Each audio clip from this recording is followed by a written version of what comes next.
Big boss season 11ರ ಸೆಮಿಫೈನಲ್ನಲ್ಲಿ 3 ಜನ ಸೇಫಾಗಿ ಫೈನಲ್ಗೆ ಎಂಟ್ರಿ ಕೊಟ್ಟಿರ್ತಾರೆ. ಅದರಲ್ಲಿ ಹನುಮಂತು, ಮೋಕ್ಷಿತಾ ಹಾಗೂ ತ್ರಿವಿಕ್ರಮ್ ಸೇಫಾಗಿ ಫಿನಾಲೆ ಮನೆಯಲ್ಲಿ ಕೂತಿರ್ತಾರೆ. ಉಳಿದ 5 ಜನರಿಗಾಗಿ ಇದು ನಾಮಿನೇಟೆಡ್ ಪ್ರಕ್ರಿಯೆ ಇರುತ್ತೆ. ಈ ಪ್ರಕ್ರಿಯೆಗೂ ಮುಂಚೆ ಬಿಗ್ ಬಾಸ್ನ ಕಪ್ಪನ್ನು ಅಲ್ಲಿ ಅನಾವರಣ ಮಾಡಲಾಗಿರುತ್ತೆ. ಎಲ್ರಿಗೂ ಕಾಂಟೆಸ್ಟೆಂಟ್ಗಳಿಗೆ ತೋರಿಸ್ತಾರೆ, ಅವರವರ ಅಭಿಪ್ರಾಯಗಳನ್ನು ತಗೊಳ್ತಾರೆ. ಅದಾದ ನಂತರದಲ್ಲಿ ಈ 5 ಜನರಲ್ಲಿ ಒಬ್ಬರು ಇವತ್ತು ಎಲಿಮಿನೇಟ್ ಮಾಡೋದಕ್ಕೋಸ್ಕರ ಒಂದು ಪರೀಕ್ಷೆ ನಡೆಯುತ್ತೆ, ರಿಪೋರ್ಟ್ ಕಾರ್ಡ್ ನಡೆಯುತ್ತೆ, ಒಂದು ಸೆಗ್ಮೆಂಟ್ ನಡೆಯುತ್ತೆ. ಅದರಲ್ಲಿ ಯಾರ್ಯಾರ ಜಾಣ್ಮೆ ಎಷ್ಟಿದೆ, ಯಾರ ಪ್ರಾಮಾಣಿಕತೆ ಎಷ್ಟಿದೆ, ಮನೆಯಲ್ಲಿ ಅವರವರ ಪ್ರಾಮುಖ್ಯತೆ ಎಷ್ಟಿದೆ, ಕ್ರೀಡಾ ಮನೋಭಾವ ಯಾವ ಥರ ಇದೆ, ವ್ಯಕ್ತಿತ್ವದಲ್ಲಿ ಯಾರ ಸ್ಥಿರತೆ ಹೇಗಿದೆ ಏನು ಅನ್ನುವಂಥದ್ದು ಒಂದು ಪ್ರಕ್ರಿಯೆಯಲ್ಲಿ ಎಲ್ಲರನ್ನು ಭಾಗವಹಿಸ್ತಾರೆ. ಎಲ್ಲರೂ ಭಾಗವಹಿಸಿದಾಗ ಅವರವರ ಜಾಣ್ಮೆ, ಪ್ರಾಮುಖ್ಯತೆ, ಮನೋಭಾವ ಹಾಗೂ ಸ್ಥಿರತೆಯ ಪ್ರಕಾರವಾಗಿ ಒಂದೊಂದು ಬಾಕ್ಸ್ಗಳನ್ನು 5 ಜನರಿಗೆ ಆ್ಯಕ್ಟಿವಿಟಿ ರೂಮಲ್ಲಿ ಇಟ್ಟಿರ್ತಾರೆ.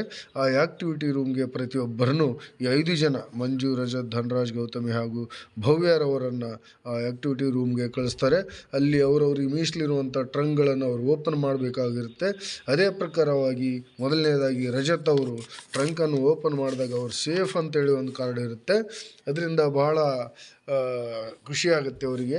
ತದನಂತರದಲ್ಲಿ ಮಂಜಣ್ಣನವರಿಗೆ ಇರುತ್ತೆ, ಅವರು ಮಂಜಣ್ಣನವ್ರದ್ದು ಕೂಡ ಸೇಫ್ ಅಂತೇಳಿ ಬರುತ್ತೆ. ತದನಂತರದಲ್ಲಿ ಉಳಿದವಂಥವರು ಧನರಾಜ್, ಗೌತಮಿ ಹಾಗೂ ಭವ್ಯ. ಈ 3 ಜನರಲ್ಲಿ ನೀವು ಒಬ್ಬರು ಹೋಗ್ತೀರಾ, ಇಬ್ಬರು ಉಳಿತೀರಾ ಅನ್ನುವಂಥ ಮಾತು ಹೇಳಿದಾಗ 3 ಜನರಿಗೆ ಒಮ್ಮೆಲೆ ಟ್ರಂಕ್ ಓಪನ್ ಮಾಡೋಕ್ಕೆ ಹೋದಾಗ ಗೌತಮಿ ಜಾಧವ್ ಅವರು ಎವಿಕ್ಟೆಡ್ ಅಂತ ಬರುತ್ತೆ. ಎವಿಕ್ಟೆಡ್ ಅಂದರೆ ನೀವು ಮನೆಯಿಂದ ಹೊರಗೆ ಹಾಕಲ್ಪಟ್ಟಿದ್ದೀರಿ, ಎಲಿಮಿನೇಟ್ ಆಗಿದ್ದೀರಿ ಅನ್ನುವಂಥ ಅರ್ಥದ ಒಂದು ಕಾರ್ಡ್ ಇರುತ್ತೆ.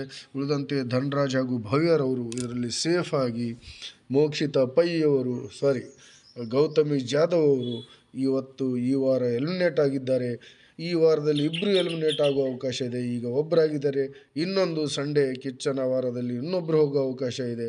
ಅದರಲ್ಲಿ ಧನರಾಜ್ ಅವರು ಮನೆಗೆ ಹೋಗ್ತಾರೆ ಅನ್ನುವಂಥ ಮಾತು ಕೇಳಿ ಬರ್ತಾ ಇದೆ. ಈ ಉಳಿದಂಥ 4 ಜನರಲ್ಲಿ ಇವರು ಇನ್ನೂ ಏನಾದರೂ ನಾಮಿನೇಟೆಡ್ ಪ್ರಕ್ರಿಯೆಯಲ್ಲಿದ್ದಾರೆ, ಅವ್ರಿಗೆ ವೋಟಿಂಗ್ಸ್ ಇದೆ. ಅವರಲ್ಲಿ ಯಾರು ಸೇಫ್ ಆಗ್ತಾರೆ ಅನ್ನುವಂಥದ್ದು ಸಂಡೇ ಗೊತ್ತಾಗಲಿದೆ ವೀಕ್ಷಕರೇ. ಇದರಲ್ಲಿ ಆಲ್ಮೋಸ್ಟ್ ಧನರಾಜ್ ಅವರು ಹೋಗ್ತಾರೆ ಅನ್ನುವಂಥ ಮಾತು ಕೇಳಿ ಬರ್ತಾ ಇದೆ.